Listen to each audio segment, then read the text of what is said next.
We have a very distinguished guest with us this afternoon. He's the Director General of the Instituto Biológico de Costa Rica, which is INBio, it's called for short, which is a fascinating worldwide institution. And he'll tell you all about it. I'm not going to try to do that. But it is really fascinating what they do, and it genuinely has a unique worldwide role, as you will see. But our guest, Carlos Hernández, Dr. Carlos Hernández, is a great friend of UP's. He's also worked in the past with Earth, which is another fascinating institution here in Costa Rica. It's a university which focuses entirely on tropical agriculture, and it's just a unique asset in this country. So he's spent a lot of time there and came to INBio a few years ago. He also happens to be the father of Gabby Hernandez, who works on public relations and development for us here in my office. So we're very proud to have him as a great friend of UP's. And without further ado, the floor is yours. Thank you. Good afternoon. I usually like to give the conference and people just stop me and ask questions, but they have asked us to wait until the end because they're taping this. And I usually don't like the microphone, but I'm going to have to. So anyway, let me get started.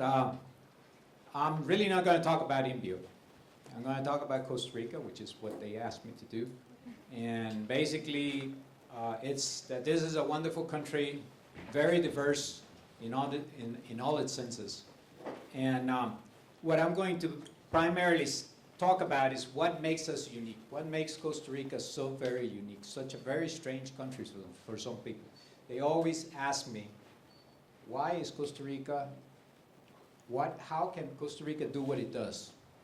And I think I'm going to talk a little bit about that, what makes us very much different than everybody else.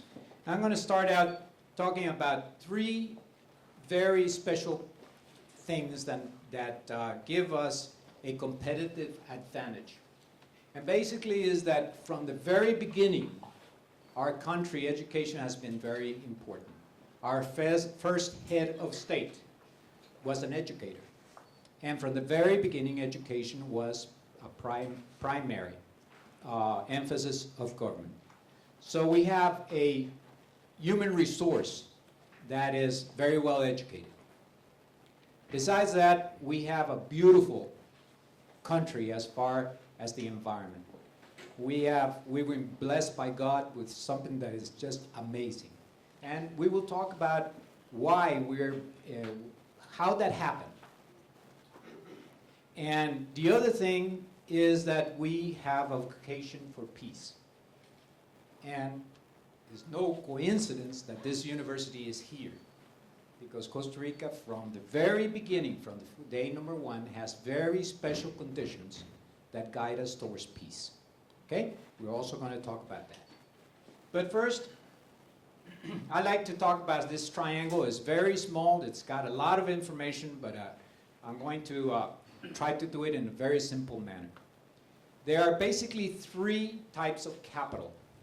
There is the natural capital, which is the environment.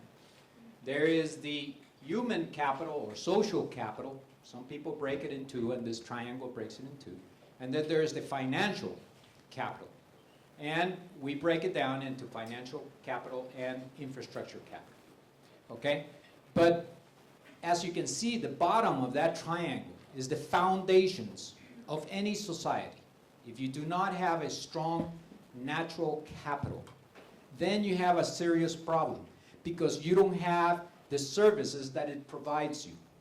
We live because of the environment. We have certain things that happen in the environment that makes it vital for us to live. Our air is purified there. Our water comes from the environment. Our energy comes from the sun, or it comes from natural resources that were stored way back then from the sun. So the environment is basic. Before you can have a strong human capital, you have to have the basis to support that human capital, which is your natural capital. If you have a strong natural capital and you have a strong human capital, then you can have a strong financial capital. But before those two very fundamental things are in place, you can't have a country that is wealthy. And some people say that when they talk about sustainability, that what is the balance of these things? How much is natural, how much is the human or the social, and how much is the financial capital? Well, obviously, I come from the National Institute of Biodiversity. You know where I come from. And it's basically, to me, is very important. But the very important thing, the way INBio works, is that all this is very important, but you need to tie it together to a very strong information system. Because you cannot make decisions, sound, rational decisions, unless you have the information and unless you can integrate the information between natural capital, human capital, or social capital, and the financial capital. It is a decision that you have to make taking into consideration those three very important aspects. That is what sustainability definition is all about. Okay? Now, let's talk about, first of all, natural capital, because it is, again, it is the foundation, as far as my opinion is concerned, of sustainability. So let us look at Costa Rica. First of all, we see Costa Rica 3 million years ago was not existent. It was an ocean, where now is Costa Rica. The land bridge was formed because there is islands were forming, because there is the Cocos Islands pushing over the Caribbean island, and then the whole floor of the ocean raises. And you can see here the two plates as they move. We also have a volcanic action, and these volcanoes are bringing up the land, and that's why Costa Rica has that many volcanoes and that many volcanoes in action today. We're still growing. We're still coming out of the ocean. Now, it was an archipelago, very similar to the islands of the Caribbean. And they started forming and forming until they became one single landmark, which was a bridge between North America and South America. And the very important thing about that is that the species of North America moved through that bridge to the South America, and the species of South America moved to the northern hemisphere. So not only animals, but people also. If you look at cultures, you look at Peru and you look at Mexico, and those cultures were, as you know, pre-Columbian. They were the centers of very, very important cultures, and they moved toward Costa Rica. And you find in Costa Rica, you find a melting pot of cultures, pre-Columbian melting pot. And later on, because what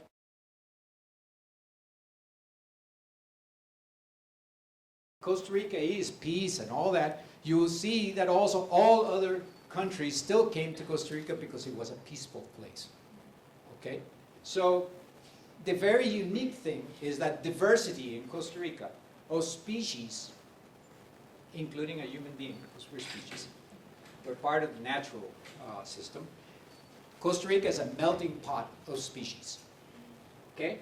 And it also has a very important thing as far as positions and topography, because you saw the ocean came up and there was volcanoes, and so you see Costa Rica has very flat areas and it has very mountainous areas, and it has a center mountain range which acts as a barrier for the winds that are coming from the north.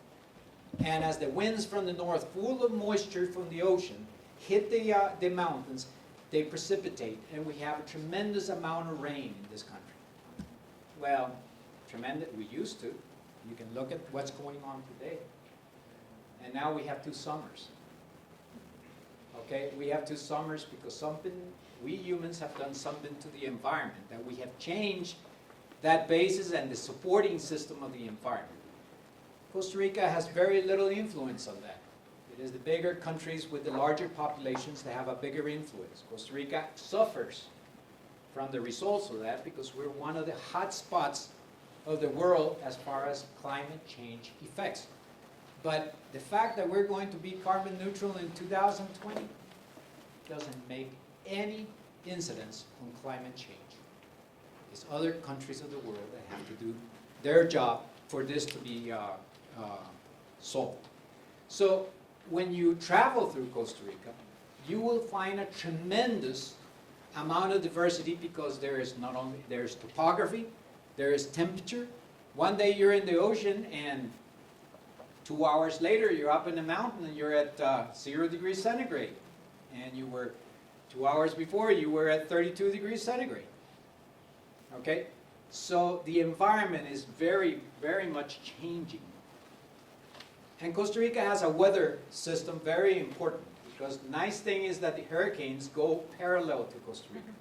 They moved in that area and they very seldom, or as far as, I've been alive a lot of years. I won't tell you how many, but anyway, I have never seen a hurricane hit us directly. Okay? They have always passed in front of our coasts. I have heard more than one time, beware, because Hurricane Juana was the last one, and that was in 1992, somewhere around there, that they told us, beware, because it's going to hit Costa Rica and all that, and it went by. Some people that really believe in the Catholic faith is that we have a patron virgin that is called the Virgin of the Angels, and it just protects us. Okay? But anyway, the fact is that those hurricanes come by the Caribbean, but they do pull all the moisture from the Pacific, and when we have hurricanes nearby, it is the Pacific that suffers. Okay, it's the backlash that hits us. But so there is a period of time here where it rains like crazy. You'll be here in November and September. September and November, and October, November. That area, that period of time, you will find a tremendous amount of rain. And by the middle of November, you're going to say, oh God, you know, I hope we see some sun. But it is what blesses Costa Rica. Water is our greatest resource. There are many resources in this world that you can substitute, but you cannot substitute water. And our body is 85% water. Somewhat. We need it. And Costa Rica has been blessed with that, water. Next thing is that our territory. Because we have a little island, over there it is, Coco Island, in the middle of the Pacific. Then we have a fantastic maritime territory. And it's 10 times as large as our land territory. Okay? So that little island is very blessed for us. Okay? Then again, it's very difficult to protect the territory in the ocean, and there's lots of piracy going on there, taking away our fisheries, and etc., and killing some of our very important species. So, as a result, we have an ecosystem diversity in this country that very few countries in the world will have it. So I think you will enjoy this country very much because you can have such wonderful things. This weekend we decided to go to Rio Celeste. It's the baby blue river. And there's nowhere else in the world where that happens. And it's a mixture of chemicals that turn the rivers just baby blue, just beautiful baby blue color. Okay, there's 32 kilometers of baby blue water that, you know, you don't find anywhere else in the world. And Costa Rica will have it, and I think you will enjoy it. Okay, our biological wealth. It's amazing. This country has 500,000 species that are, we think, statistically, that's what it says that it has, this country. In only 0.03% of the mass of the land mass of this world. We discover at INBIO, every 2.6 days we discover and describe one new species for the world. To get to what to discover the 100% of Costa Rican species and describe them, it would take us 400 years. That's how fantastic is the source that we have. We are considered one of the mega diverse countries of the world, and I'll show you some data on this. Just to put it in perspective, you see there Costa Rica over there, and then I put it right in the middle of the United States. Okay? There is only one state of the Union which is smaller than Costa Rica, Rhode Island. And there's only one state of the Union that is equal to Costa Rica, which is West Virginia. Okay? All others are bigger than us. And if you take Canada, if you take Alaska, and the rest of the continental United States, you put it all together and you count the number of species that there is in that very large territory, it's equal to what is in Costa Rica. In 51,100 square kilometers, we have, I don't know how big that is, but it is huge. Okay?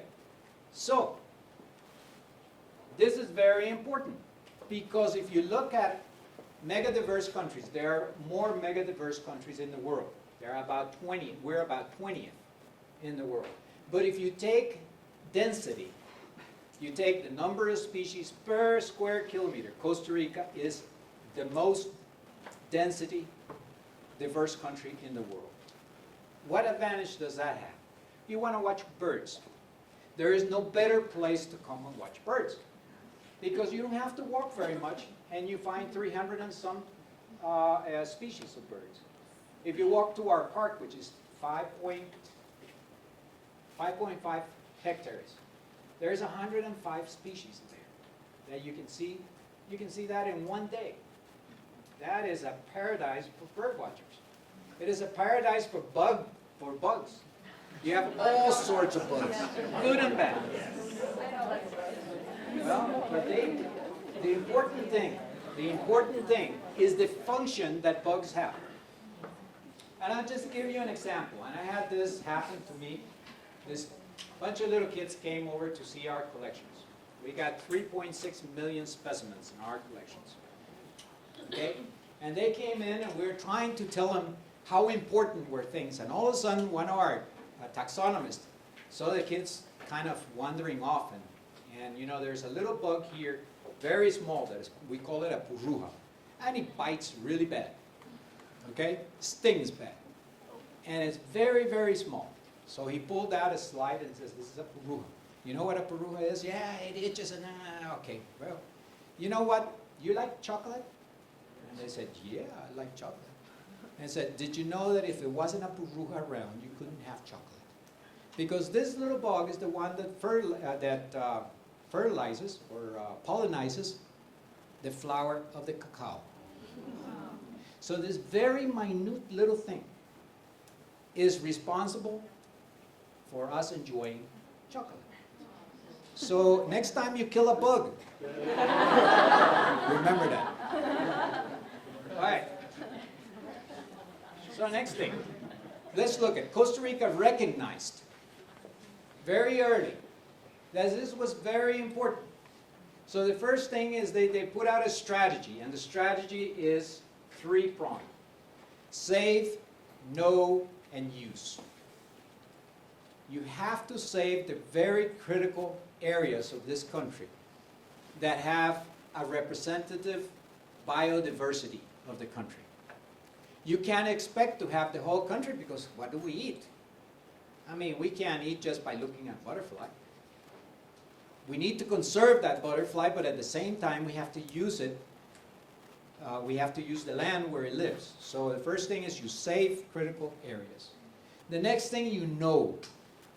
You have to get the knowledge base so that you can make decisions. So when you make a new construction, or you make a new town, or you make any decision in your life, you know what exactly you're affecting. And you, first of all, you mitigate your impact. And second, you can compensate it. I mean, it's impossible not to cut down a tree if you have this city of San Jose. You have to cut it down, but you have to find out which tree you should cut down and how do you compensate for it. Okay, if you cut one tree down, you better plant 10 or 100, depending on what environment you are. You have to make a judgment of how many trees are equal to that tree. And how do you do it? There are ways of doing it, by knowledge, creating knowledge. Okay, the next thing, if you know, you can figure out how to use it rationally and sustainably. And if you have a use, you have a value. And if you have a value, people will put emphasis on saving that value. Because now you put a dollar sign on it. And unfortunately, if you don't have an euro sign on it or a dollar sign on it, it's not worth anything, so you waste it. It is the truth, unfortunately. And so, by saving, by knowing, and by finding good uses, sustainable uses, and rational uses, you close the circle. You save it because it has a value. So you create a conscience, an awareness on people that it does have a value. Okay, so that is our strategy of Costa Rica, and that what makes us different. And here is something that happened. We were the country, we had the distinction of this country to be the #1 deforester in the world. And we were losing our land coverage very quickly. And we decided that the national parks, which started in the 1970s, weren't holding that pattern, that we were losing our forest. So something had to be done. First of all, there was a lot of conscience created of value because of ecotourism. All of a sudden people said, oh, people are coming to Costa Rica. Why are they coming to Costa Rica? They're not coming to see cathedrals, or they're not coming over here to see spectacular things that they would go to Las Vegas or some of the European countries. They come here because of our trees, because of our bugs, because of our birds, etc. So basically, that created a conscience. And from there, we put a tax on diesel and on fuels. 3.5% of the cost of fuels in this country go to a tax. And that tax is an environmental tax, which we put liens on farmers so they don't cut down trees, or they plant new trees. And that turned the situation. We had 25% of protected areas, and we were losing everything else. From the time we started putting liens and paying the farmer to keep the land, it turned out that 61% of this country now is under forest cover. It is the only country in the Rio plus 20, which was a few months back. My boss says it's Rio minus 20, because we have lost 20 years and done nothing. It is the only country that came with very solid things that the country has done in those 20 years after Rio. Okay? And that is one of the results. Okay, the next thing. Okay, now we have a solid natural capital. Let's look at the human and the social capital of this country. Okay, first of all, let's look at peace. Where did that come from? Okay, first of all, the Spanish that came to Costa Rica put Costa Rica, rich coast, but they were mistaken. For what richness was to them, it was not a rich country. In fact, there was a governor in 1719 that said that the Costa Rica was the poorest and most miserable Spanish colony in all of Americas. So really and truly, they didn't come to settle here and colonize. There was nothing to colonize. There was no gold. There were not large native people to make slaves, because it's basically what it was done. And so our system was not influenced by the European system, especially the Spanish system. And it's very different than the rest of the countries, very different than the rest of the countries of the areas of main colonization of Spain. The next thing, people that came here were fleeing from Spain because there was no power here for Spain. So anybody who was persecuted by the Inquisition came to Costa Rica. So Sephardite Jews, okay? Just about everybody that's with an EZ in Costa Rica, Hernández, we come from Sephardite Jews that were running away from the Inquisition. Some of them changed religions because, you know, if you have a fire that they're going to put under you, you choose your God, okay? But it was very much influenced by the fact that there was no Inquisition state here.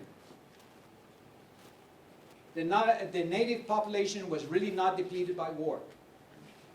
The settlers that came to this country brought smallpox and certain sicknesses that the native people were not used to. They didn't have the defenses. And the depletion of the native people of this country was for sickness, not by war. Okay? The next thing, independence was a surprise to us. We became independent, and 3 months later, we found out that we were independent. Really, I'm not kidding. There was a messenger sent by Burrow to tell us that we had been declared independent, and all of a sudden everybody says, so what? What do we do now? Okay? And that was the initial part of Costa Rica. There was actually a fight between Alajuela and between Cartago and between everybody to find out what we were. And then they told us, you're part of the Iturbide Empire of Mexico. By the time we knew, they had already killed Iturbide. They had shot him. So again, we weren't part of the Iturbide Empire. They came a guy called Morazan who wanted to make a Central American country, and we were not in that thing, and we decided not to do anything about it. And they finally caught him in Costa Rica, and they shot him in Costa Rica. But, you know, really and truly, we became, our independence is very unique. Okay, and the next thing, there was an invasion of Central America by the Filibusters, but they did not reach Costa Rica. We fought them, and we were never under a foreign power after our independence. And really and truly, since Spain wasn't really interested in us, we have never been under a foreign power. So that makes us very different. The next... Sorry to interrupt. I'm just curious, what is a filibuster? They called them filibusteros. I don't know how you call them in English. They were people from the southern part of the United States that had just lost the Confederate States, and they wanted to create a Confederate system in Costa Rica. They call them filibusteros. Okay. There were two periods of violence in Costa Rica, and one was between 1917 and 1919, where Tinoco, a guy, decided he wanted to be a dictator. And then there was another short period of time in 1948, I believe it was 22 days, where one president did not accept the election of a new president, and so there was a period of violence that happened there. But to get rid of that for the rest of our lives, we abolished the army. In 1949, the army was abolished. So I have never been, I, an old guy, have never been in a country where there is an army. So I have never heard a shot being fired against a brother of mine because we had a revolution or a war. So that is very much a privilege that we have in this country. And then it doesn't surprise, I guess, you that when we have a problem with another country, we don't have any army to send over there, and we go to the court in The Hague to settle our differences. And we have a big difference with Nicaragua, and we're settling it at court. We don't need to fire a shot to do that. Okay, so that's a big thing, and that's part of why people come here. Now, the other thing is we were declared the happiest people in the world. And we really don't know it. And when we question ourselves, and we're surprised, are we really the happiest people in the world? And, when you go out of this country, and you go to beautiful countries, which I have visited many of your countries, and you look at what we have in this country, really and truly, we are the happiest people in the world. Bhutan, they tell us, is the other big country in the world. But we had projects with Bhutan, and we think that, yeah, they measure it, and they do a lot of things to be a happy country. And we do it less, we don't know how to measure it. Somebody measures it for us, but Bhutan does have a big thing measuring it. Okay? So let's look at cultural diversity. Costa Rica is really a small country. In population, 4.7 million as of the census that just finished at the end of last year. Okay, we have a big migration to this country, not only Nicaragua, a lot of countries. But we have 94% are mestizos, African American 3%, and Native Americans 1%, Chinese 1%, and others 1%. So it's really a very homogeneous population. Okay, the other thing, the total area of Costa Rica, where it said it, is 51,100 square kilometers. It has a density which is not, if you compare it to Japan, or you compare it to some of the Asian countries, India, we're not very dense. You compare it to the United States, we're dense. So it's just a relativity there, okay? The Human Development Index, we have a 0.744, which is the 69th highest in the world. So really it's a pretty developed country. Literacy, this is very interesting. Literacy is defined at age 15, whether you can read and write. And Costa Rica has 94.9% literacy. More literacy in females than in males. Today you go to universities, there's more females graduating from Costa Rican universities than males. Okay? Education expenditures, the government of Costa Rica is 6.3% of the GDP, but according to the Constitution, we're going to 8%. So we're increasing. Okay? Instead of spending in an army, spend in education.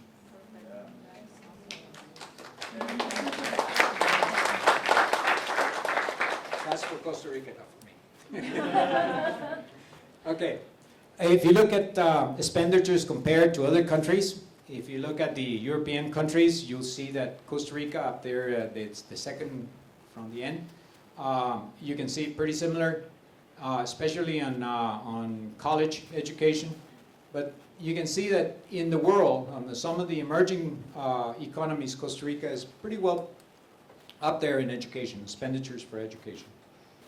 Health, we have a great health system in this country, which is in danger. Yes, it's in danger. And everybody here complains about the health system, and every day in the newspapers you have articles saying that, you know, that the health system is dropping, but it really still is one of the best systems in the world. Really and truly, if you look at it, the system is ranked one of the highest. It's higher than the United States as far as a health success story. It's by 2000, the social health insurance covered 82% of the people of Costa Rica, which is pretty high. Life expectancy, 79.1 years. The United States have 78.4, Canada 78.9. So it's pretty good. The mortality, child mortality rate is going down quite a bit. Children under 1 have access to well baby clinics in the country. And vaccination is very important. Today you'll see in La Nación an article that vaccines were delayed, and it's a front page news. Okay. Overall, Costa Rica is so well known for its health system that now people from many countries in the world come do their medical services here because it's cheaper. The U.S. insurance companies cover them. So we have a big business here that is the what is called the medical tourism. You come, we'll fix your teeth, or we'll straighten out your face, and then you pay for your vacation. All right, culture diversity. Costa Rica, you will see that there are people from Spanish people, Germans, Italians, Lebanese, Jewish, African Americans, but they're mainly coming from the Caribbean countries. Okay, they came here first to the canal to build the canals, and then they came over to build the railroads, and they stayed in Costa Rica. And by the way, right now the most popular politician in Costa Rica is a female, and she's an African American. She came out in the last polls of the country. She is favored to be a candidate for one of the parties. Ipsi Cambo. Okay, as far as gender equality, which was where I was getting to, it wasn't until 1948 that women acquired the vote in this country. And it took 50-some years before we had two vice presidents. The president was a male, and the two vice presidents of Costa Rica were females. And today, the president is a female. Okay? So they're gaining ground. Costa Rican women have a slightly higher literacy rate. Why? I mean, people are coming out in the universities. Why do we have women president, etc.? Because we're better prepared. Okay. However, the dark part about this, they still earn 74 cents for every 100 for males. They're still underpaid. Okay. So there's a long way to go yet. Okay. As far as why is Costa Rica the way it is culturally, I like to put this example, which is important. Costa Rica started out, its economy in Costa Rica was coffee. Okay, from the very beginning, we became independent and bam, coffee came in. Okay, 1820, you've seen a coffee that's called 1821. That's when coffee started in Costa Rica. And basically, that economy was very nice because if you look at the way it was approached, first of all, the people that started in coffee were very cultural, and they built the National Theater, and they also had a very particular thing. If you look at coffee farms are relatively small. A large coffee farm is 4 hectares. And you look at it, there are a lot of farms that are 1.2 hectares. But you look at the cultivated lands that are over 4 hectares, there's only 40,000 hectares. There's 73,130 hectares of small coffee plantations. And if you look at the number of people that work in coffee, 10,000 in large farms and 62,000 in small farms. Later on, we started the banana farms.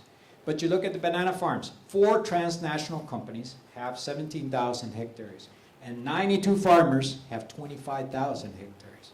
So you can see the ownership in land is quite different. Look at the sugar, it's the same thing. The only thing in bananas that's more are the organic farmers. And the organic farmers are mainly indigenous people that work in reservations, and there's no ownership of land. They don't run by ownership of land. They do it in commune. Okay? But this made it so that Costa Rica is a democratic country because its economy started as a democratic economy. Okay. Look at financial capital. Okay, here we go. GDP, 55 billion. Costa Rica, that small country with that kind of a GDP, which has a growth rate of 4.8% in a period of time where countries are negative. If today we look at Europe, it's below. And if you look at the United States, it's barely 1.3, somewhere around there. Costa Rica has maintained GDP high growth. Per capita income, Costa Rica is not the highest, obviously, but it's $12,100. And it rates 100 out of 216 countries that were rated. Okay, and it's 6th in Latin America, although I'll show you some numbers that says that we're better than that. The inflation rate, 5.3%. Okay, the budget deficit, the country is wealthy, but the government is poor. The government is broke, basically. But you will see some numbers there that will show you that the economy is far from being broke. Okay, and it's just a problem with politicians. But okay, excuse me, forgot the important thing over here. The Gini index is pretty high. It's 22nd in the world. Okay, the Gini index is a measure of well-being. Okay, population below poverty. You will see some numbers that I'll show you that are lower. This come from the CIA fact book. It says 24% below poverty line, but a lot has to do with the way you define it. You will see one number further on that is 20%. But anyway, it's high. For Costa Rica, it's high. Okay. Labor force, 2.2 million people, and unemployment, 5.3. Anybody from Spain? You can compare right now. What is 22? 25. 55 for Europe. So, you know, we're the happiest people in the world. There's no doubt about it. All right. Economic statistics. We have exports, $13.6 billion. This little country, if you divide by the number of people that there is in this country, this is one of the highest exporter per capita in the world. Okay? The main industries, microprocessors. A lot has to do with Intel. But a lot has to do with the medical equipment. There's 32 companies here doing medical equipment. This is a high-tech country. It's no longer an agricultural country. Coffee is way back there. Agriculture, I believe, is 3rd in the scale. First, the manufacturing, then it comes basically tourism, and then it comes agriculture. Okay. So tourism, as you can see, about basically $2 billion a year in tourism. And it is ecotourism. That's what brings people to this country, the greenness of this country, not other things. Well, there is another thing that I won't even talk about because it's shameful. But our main export partners, 23.9 to the United States, and you see the other ones there. Look at what happened here. Costa Rica has had always a growth rate that was high and always growing. You see a little point over in 1982, which is a period of time where Costa Rica didn't meet its debt commitments, and then we were negative. The world just shut us off. And then the rest of the time you see very high, and then comes the 2008 problem of the depression in the United States. Okay, but it was minimal, one year, and then we shot back. Right now, as you can see, we're at 4. The central bank, I said 4.8, I believe, growth. It was early this year they said 4. Now they have corrected in the last month that it's going to be 4.5, 4.8. Okay, if you look at GDP, and you look at with the rest of the countries, you see Costa Rica, there's only 3 countries in Latin America that have a better GDP, which is Chile, Argentina, and Mexico. All right, as far as poverty, here's something that I showed you that is set 24%, but now this book that has just come out last week, it puts it at 20%, okay? And it divides it in 2 types, and you can see from 1987 to 2009, the drop in poverty. Still, we're a country that is as wealthy as Costa Rica. That's shameful. We have to drop that. We have not been able to move it down from 20%. Okay, now this is foreign direct investments in the country. And you can see how it's been coming up as the investors have found Costa Rica. And you can see the amount when you look at it from other economies in the world. The other ones are different economies. You see the countries. And you can look at Costa Rica, and this is as a percentage of GDP. It's amazing how much people are investing in Costa Rica. That's why the dollar has devaluated with relation to the Costa Rican colon.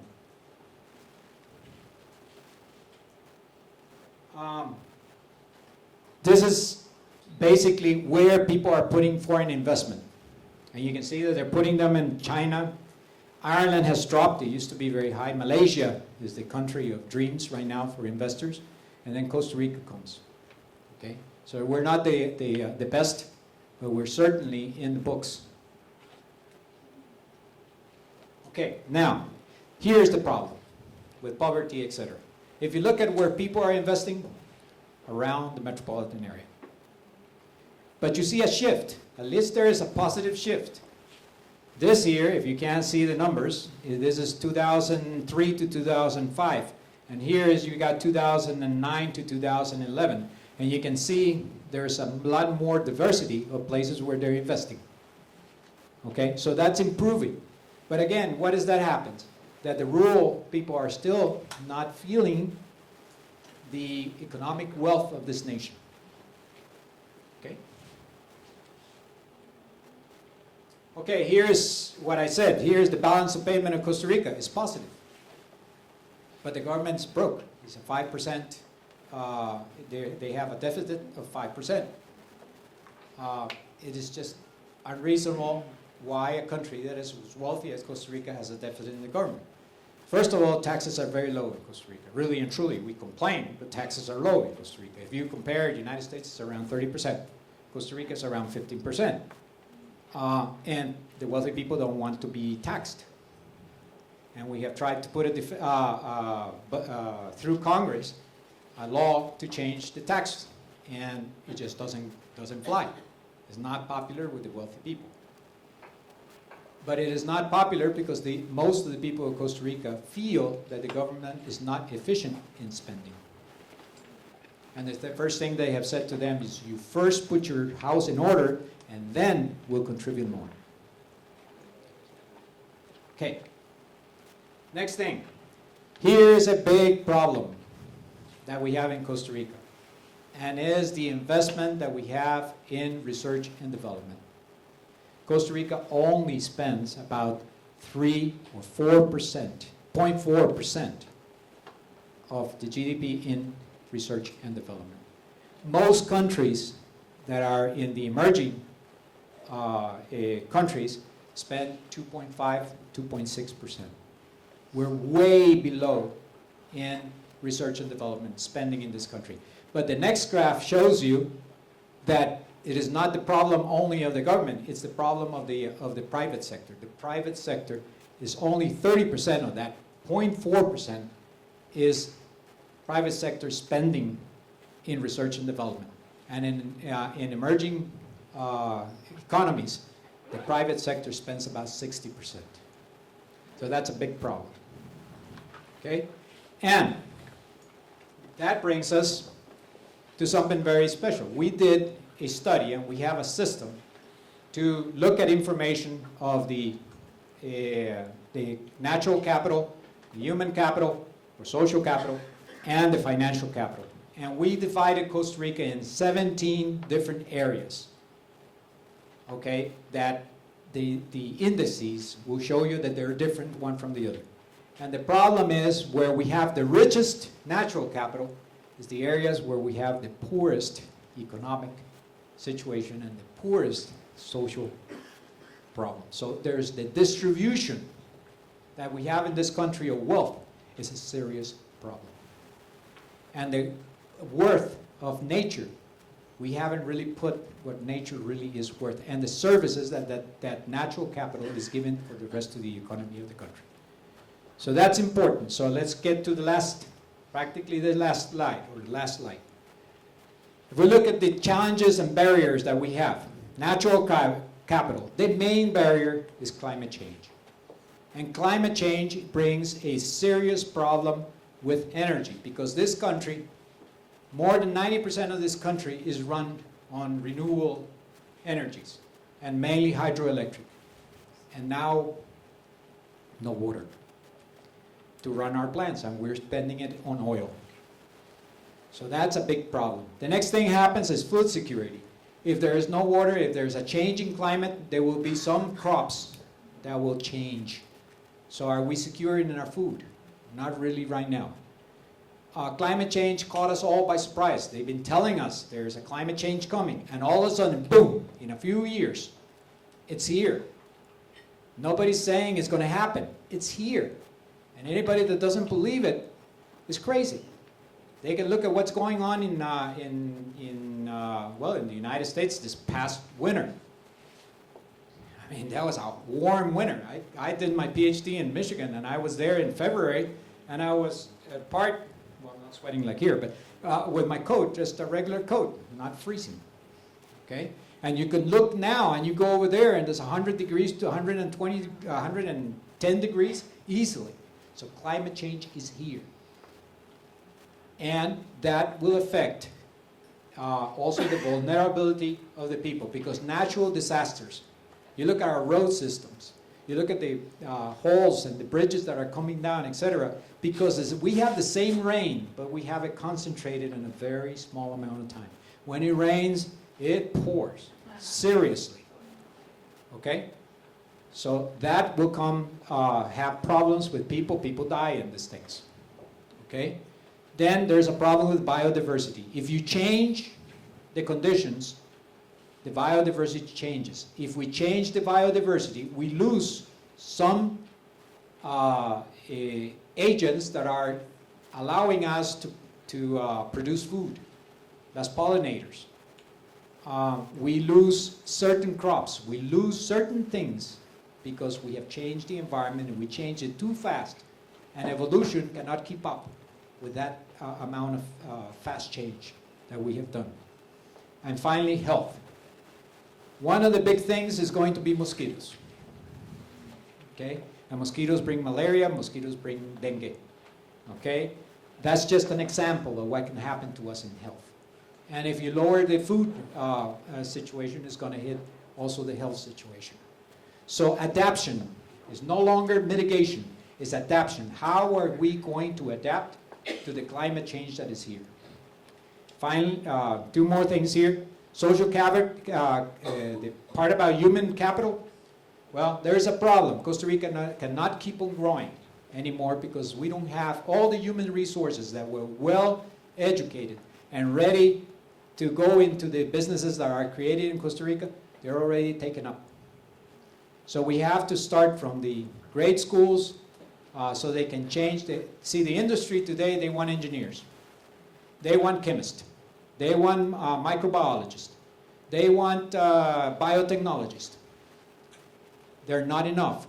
Universities are graduating, only 14% of the people that are graduating are on the technical fields. The rest are in the social systems, in the social areas. I love the social part, but if we have enough professionals coming out and there is not enough jobs, those people are going to be frustrated. And there is no jobs for them. There are jobs for engineers, chemists, etc. And the schools are not teaching the hard sciences like they should. Okay, the next thing is poverty and disparity. We already talked about it. We don't want to be taxed. But it's necessary to be taxed to be able to have that parity. Equality, well, you saw the gender part. Okay, fine. Women are coming up in the education system, but they don't get paid equally. It has to be fixed. And then financial capital, obviously all the other ones affect financial capital, but we do have a financial crisis in the world, and we sell to that world. Are they going to be able to buy as many microprocessors? Are they going to keep on buying our products? Are they going to be able to come and visit us and do the tourism in this country? And that's a threat. Okay? And then infrastructure. This country is way behind in infrastructure.